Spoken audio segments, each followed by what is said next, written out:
कभी सोचा है, एक छोटा सा कागज का टुकड़ा जैसे कि एक चेक, उसमें इतनी कानूनी ताकत आती कहां से? आज हम इसी रात से पर्दा उठाएंगे। हम समझेंगे promissory notes, bills of exchange और चेक्स की दुनिया को। और यही सवाल हमारी आज की पूरी बातचीत का सेंटर पॉइंट है। कैसे एक मामूली सा आईओयू या पैसे के लेन देन का कागज एक लीगल पावर हाउस बन जाता है? इसका राज छिपा है कुछ खास कानूनी शब्दों और शर्तों में, और आज हम उन्हीं को डिकोड करने वाले हैं। तो चलिए शुरू करते हैं सबसे बेसिक, सबसे फंडामेंटल इंस्ट्रूमेंट से, और वो है प्रॉमिसरी नोट।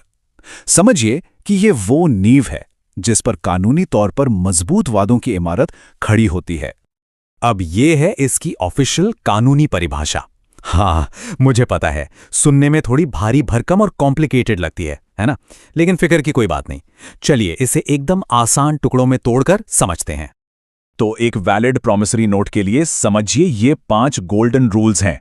पहला, ये लिखा हुआ होना चाहिए।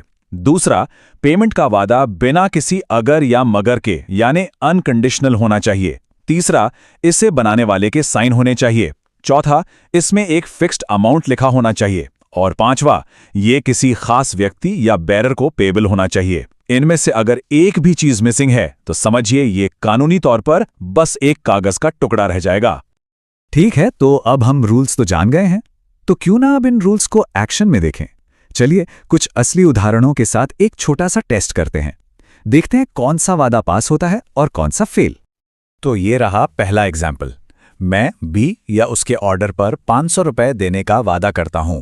एकदम सीधा, साफ और सिंपल वादा है। रकम फिक्स्ड है, किसको देना है ये भी तय है, कोई कंफ्यूजन की गुंजाइश ही नहीं। तो नतीजा क्या है? ये टेस्ट पास करता है। बिल्कुल, ये एक वैलिड प्रॉमिसरी नोट है। क्यों? क्योंकि ये सारे बॉक्स टिक करता है। ये लिखा हुआ है, वादा अनकंडीशनल है और अमाउंट भी एकदम फिक्स्ड है।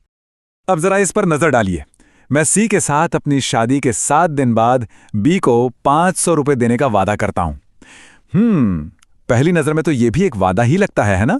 लेकिन इसमें एक पेच है, एक छिपी हुई शर्त है, और इसीलिए ये टेस्ट में हो जाता है फेल।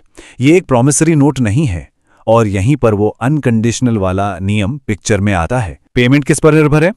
शादी पर। और शादी हो सकता है ना भी हो। ये एक अनिश्चित घटना है, और बस यही एक शर्त इस वादे की सारी कानूनी ताकत छीन लेती है। अच्छा, अब जरा इस टेबल को देखिए। यहां पर कुछ और मजेदार केसेस हैं, जैसे कि मिस्टर बी IOU ₹1000। ये फेल है। क्यों? क्योंकि IOU यानी मैं आपका कर्जदार हूं। ये सिर्फ कर्ज मानना है, चुकाने का वादा नहीं। या फिर ये वाला देखिए, मैं बी को 500 रुपए और बाकी सभी रकम दूंगा। ये भी फेल, क्योंकि रकम फिक्स नहीं है, सर्टेन नहीं है।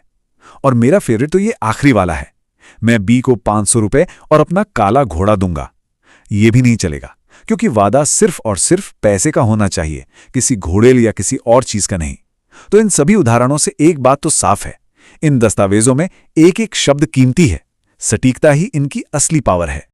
तो अभी तक हमने बात की प्रॉमिसरी नोट की, जो था 2 लोगों के बीच का एक वादा। अब हम कहानी को एक स्टेप आगे ले जाते हैं और एक ऐसे इंस्ट्रूमेंट को समझते हैं जिसमें 2 नहीं बल्कि 3 पार्टियां शामिल होती हैं, और यहां वादे की जगह ले लेता है एक आदेश। इसकी परिभाषा पर गौर करें तो ये लगभग प्रॉमिसरी नोट जैसी ही लगती है, लेकिन एक शब्द, सिर्फ एक शब्द पूरा खेल बदल देता है। प्रॉमिसरी नोट में था अंडरटेकिंग यानी वादा, यहां है ऑर्डर यानी आदेश। इसको समझने का सबसे आसान तरीका क्या है? प्रॉमिसरी नोट, समझिए ये कह रहा है मैं आपको पैसे दूंगा, ये एक डायरेक्ट वादा है। वहीं बिल ऑफ एक्सचेंज कह रहा है सुनो, आप इस व्यक्ति को मेरी तरफ से पैसे दे दो। एक में वादा है, दूसरे में आदेश। एक में 2 लोग हैं, दूसरे में 3। तो अब ये बिल ऑफ एक्सचेंज शब्द सुनने में शायद थोड़ा टेक्निकल या पुराना लग रहा होगा, लेकिन मजे की बात यह है कि इसका एक रूप हम और आप लगभग रोज ही देखते हैं या इस्तेमाल करते हैं। जी हां, मैं बात कर रहा हूं हमारे कॉमन बैंक चेक की। कानूनी नजर से देखें तो एक चेक एक स्पेशल टाइप का बिल ऑफ एक्सचेंज ही है ना? मजेदार। चलिए देखते हैं कैसे। तो कानून कहता है कि चेक एक ऐसा बिल ऑफ एक्सचेंज है जो हमेशा एक बैंकर पर बनाया जाता है और जो ऑन डिमांड पेएबल होता है। मतलब चेक में जो तीसरा पक्ष है, जिसे पैसे देने का ऑर्डर दिया जा रहा है, वो हमेशा एक बैंक ही होगा। तो क्या चीज़ एक चेक को खास बनाती है?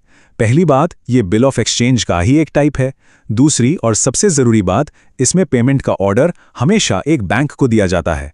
और तीसरी, ये हमेशा पेएबल ऑन डिमांड होता है, मतलब जैसे ही पेश किया जाएगा पेमेंट करनी होगी। और एक और इंटरेस्टिंग बात, अब कानून सिर्फ कागज़ वाले चेक को ही नहीं बल्कि उसके इलेक्ट्रॉनिक और डिजिटल फॉर्म्स को भी मान्यता देता है। तो हमने प्रॉमिसरी नोट देखा, बिल ऑफ एक्सचेंज देखा और चेक को भी समझा। इन सब में कुछ गोल्डन रूल्स हैं, कुछ ऐसे सिद्धांत जो कॉमन हैं और जो इन सभी को इनकी असली कानूनी ताकत देते हैं। ये 4 अटूट सिद्धांत कि वो लिखित में हो, पेमेंट बिना शर्त हो, एक निश्चित राशि के लिए हो और बनाने वाले के साइन हो, यही इन नेगोशिएबल इंस्ट्रूमेंट्स की आत्मा है। और ये नियम इतने सख्त इसलिए हैं क्योंकि इन्हीं से कॉमर्स और बिजनेस में भरोसा कायम होता है। जब सबको पता होता है कि नियम एकदम साफ और पक्के हैं, तभी तो अर्थव्यवस्था का पहिया बिना रुके घूमता है। और ये सारी बातें हमें एक बहुत बड़े और ज़रूरी सवाल पर लाकर खड़ा कर देती हैं। आज के डिजिटल दौर में जहां पैसा सिर्फ एक क्लिक पर ट्रांसफर हो जाता है, क्या ये सदियों पुराने नियम अब भी कोई मायने रखते हैं?